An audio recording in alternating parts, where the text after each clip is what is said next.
50 ملکونو کې څلور انجیل چلیږي.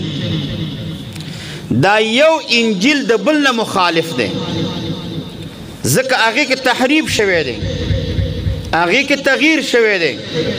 خو الحمدلله قرآن کریم دا د رب العالمین هغه معجز کتاب دی، که په اسلامي ملک کې دی که کفري ملک کې دی، سره د دې نه چې کافران مسلمانانو د مسلمانانو کتاب ته سکیمونه سازشونه جوړوي، خو الحمدلله د قرآن کریم یو کلمه سکه یو آیت سکه د قرآن کریم یو زر او په زیر کې څوک تغییر راوستلی نشي او نه به تغییر پکې راشي ځکه د دې د حفاظت ذمهواري رب العالمین کړې ده.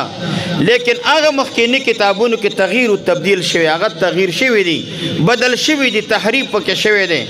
څلور انجیل دنیا کې چلیږي، څلور واړه د یو بل نه بدل دي سره. خدا څلور انجیل چې راجمع دا د قرآن پاک د 10 سپارو مرم کېدلی نشي، خو بیا هم په مخ د ځمکه باندې د انجیل حافظ نشته دی. د دوی پادریان د دوی علما چې کله عبادت کوي، منځ کوي، تلاوت کوي، نو دا پادری د عالمې انجیل لا واخلي مخې ته نیولی وي، کولاو کړی وي، د هغې نه تلاوت کوي.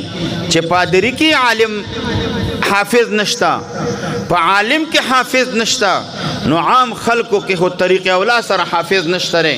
او الحمدلله مسلمانانو نن په مخ د ځمکه باندې د قرآن کریم کروڑونو باندې حافظان دا موجود دي، کروڑونو باندې.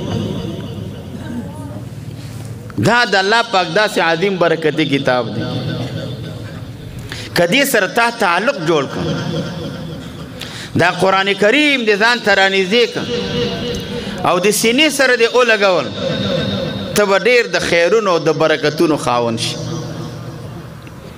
ستا دا سینه به ډېره عزتمند وي، ستا وجود به ډېر عزتمند وي، ستا په دې وجود کې دا لاسونه ډېر عزتمند دي چې د الله کتاب پې باندې اخلي، دا خوله دې ډېره مبارکه ده چې د الله کتاب تلاوت پې کوي، دا سترګې دې ډېرې مبارکې دي چې الله کتاب پې باندې ګورې، قدمونه دې ډېر مبارک دي چې جومات ته ځې د الله عظیم کتاب پې باندې راخلی.